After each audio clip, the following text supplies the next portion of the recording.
Gemini, welcome again sa inyong reading. Kamusta po kayong lahat? Thank you po sa mga abangers. Patuloy na sumusubaybay, bumabalik-balik.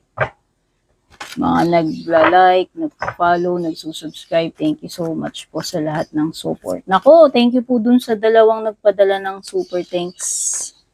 Ayan, pati na rin dun sa mga laging nagpapadala ng stars, mga laging nagpapa-private reading, mga hindi umaalis sa subscription membership. Kung gusto niyo ng private reading sa akin guys, nag-iisa lang yung aking FB page. Purple Team may check sa dulo, Meta Verified. Pag walang check sa dulo, hindi ako. Pag in-add friend kayo, na unang nag-chat, nag-message sa inyo, hindi ako yon ha. Kaya kung balak nyo magpo-private reading, kayo ang mag-PM sa akin.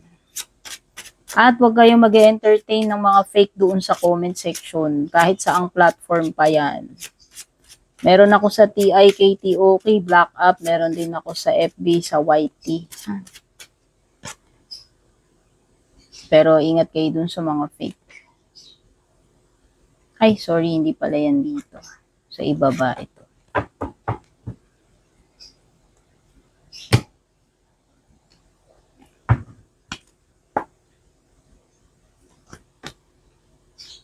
Speaking up, ano to, all that glitters, regeneration card. Wait lang, baliktad. Ayusin natin. Leg up, speaking up, healing with nature. Increase, wow, ang ganda. May increase ko. O baka bonus na yan, increase sa sahod, baka umangat yung salary mo, magkaroon ka ng promotion, upgrade. Mga numbers na lumalabas sa cards nyo, 16, 46, 34, number 1, number 35, 74, 6, 37, 21, at saka 10. So, Gemini, ang ganda nito. Itong mga cards mo sa taas. Meron kang all that glitters. May pagkinang, baka glow up to. Baka may pagparating sa yung glow up, nakakita ko dito ng healing, recovery, growth. So, expect mo na may glow up kasi meron kang growth, may expansion, may pagle-level up, may pag-usad, may progress, may mga positive changes, may improvement sa situation mo at makaka-receive ka ng support at tulong. Whether ito ay suporta ng mga tao sa paligid mo, family members, or support ng divine. Meron kang marireceive na assistance coming from the divine or sa people or person sa paligid mo. Pero mag-iingat ka pa rin, Gemini, hindi lahat ng kumikinang ginto. As an advice, itong card na to, sinasabihan ka na look beyond the superficial. Wag lang yung panglabas. Tingnan mo what's underneath, anong nasa ilalim. No?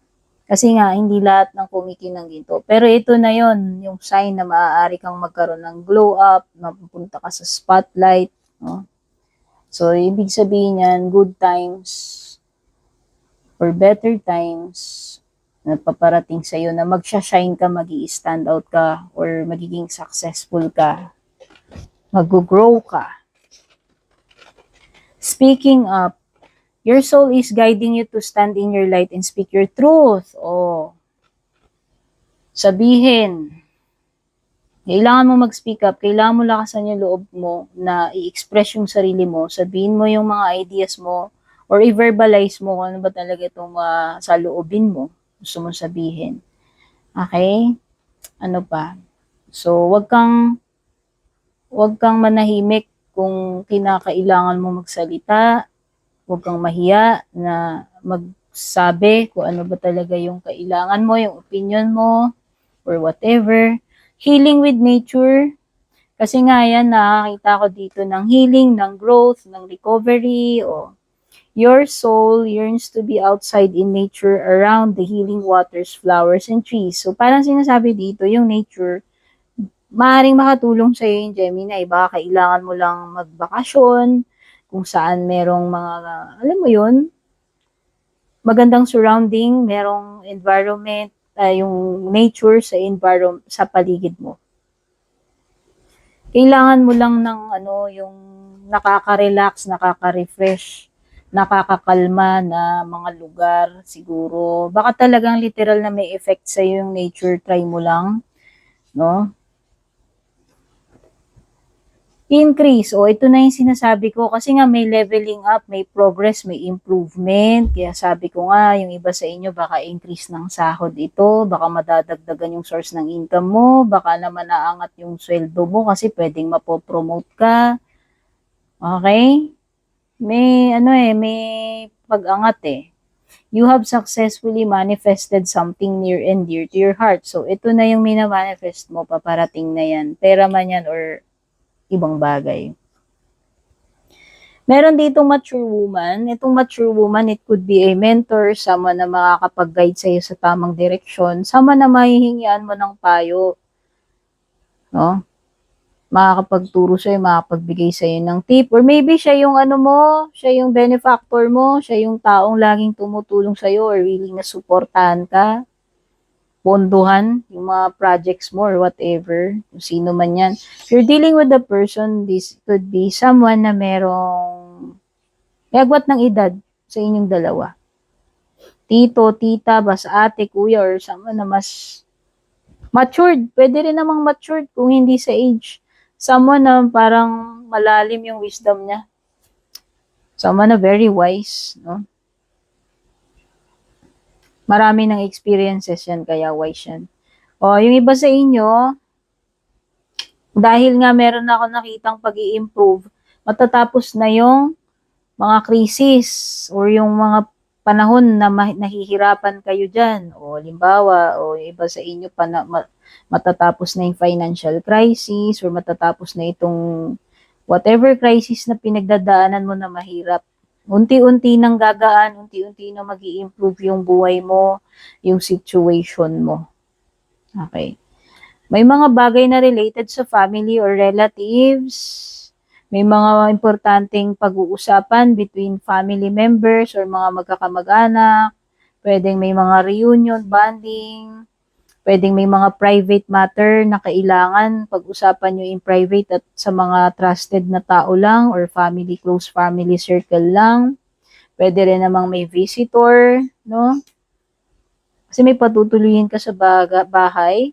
O, yung iba sa inyo, pwede kayong may transitioning. Sabi ko nga, from mahirap na situation, magta-transition ka into a better situation. O, this could indicate unti-unti na mag-i-improve yung health mo or mag-i-improve yung financial mo, quality of living mo. Pwede rin naman literal na pagta-travel to kung meron ka mang mga lalakarin, pupuntahan, pwede rin namang bakasyon. Pwedeng ibang city, ibang country, no? May mga pagdadaanan, pwedeng may proseso dito na pagdadaanan. At matatapos na nga yung mga mahihirap na pinagdadaanan at proseso na yan. Okay? So, overall, Gemini, ang ganda. Ganda ng mga cards mo. By the way, timeless lahat na reading ko. Kahit na lumagpas yung petsa na nasa title, kung kailan dumaan sa inyo yan, yun yung perfect timing na marinig nyo yung mga mensahe na nandito. Five of Swords. 3. Oh, Justice card, Libra energy. Kung meron mang Libra na kadil, pero kahit any sign yung kadil mo dyan. May lumitaw lang na energy ng Libra. Okay, nakakita ko ng mga side effects, consequences. Baligtad kasi justice mo eh. So, ibig sabihin, pwede ka sumablay, pumalpak dyan. Pwedeng magkamali ka ng pipiliin or decision.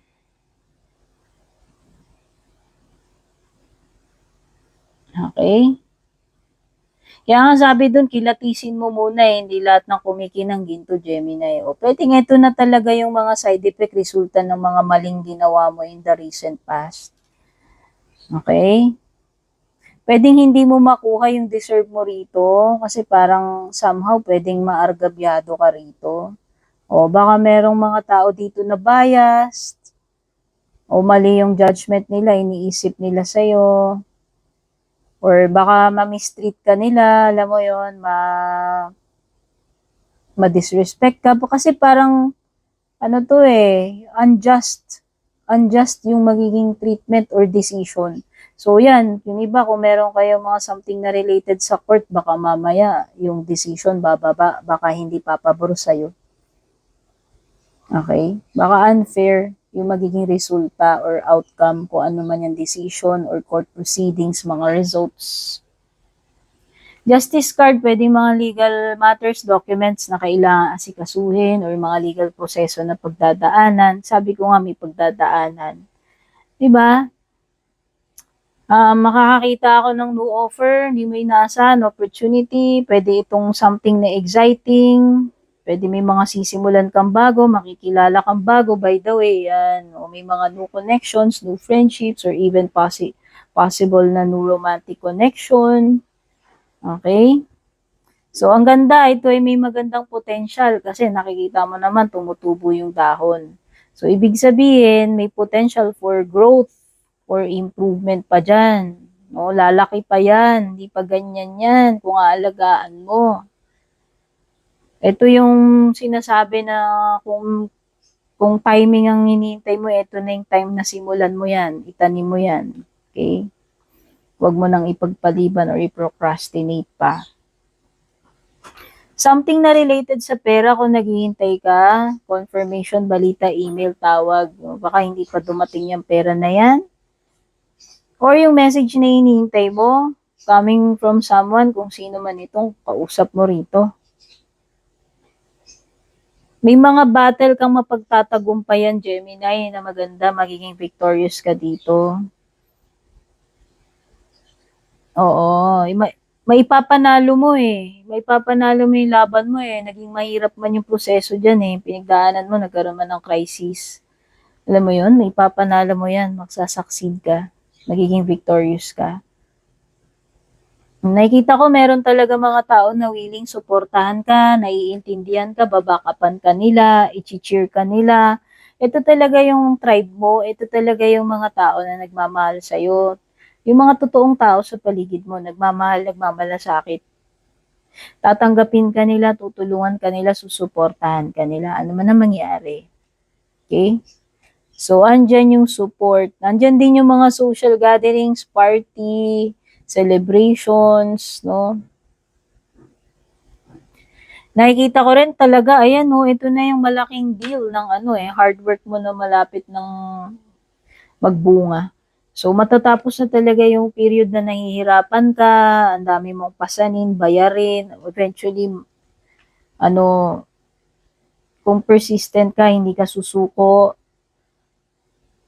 hindi ka magki-quit, ipagpapatuloy mo lang, mapagtatagumpayan mo yung laban na yan or naman tong mabigat na pinagdadaanan mo, gagaan din yan eventually.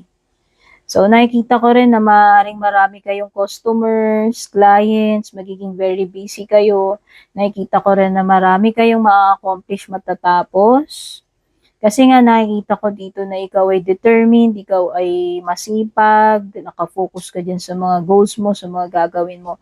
So, most likely, ma-accomplish mo yung mga gusto mo ma-accomplish, Gemini. Pagdating sa love life mo, nakakakita ako ng yun, pwedeng meron kang bagong makikilala. Yung iba dito, pwedeng nag-start kayo as friends. Pero eventually, magde-develop, alam mo yun, parang nandun yung attraction, nandun yung spark between you and this person.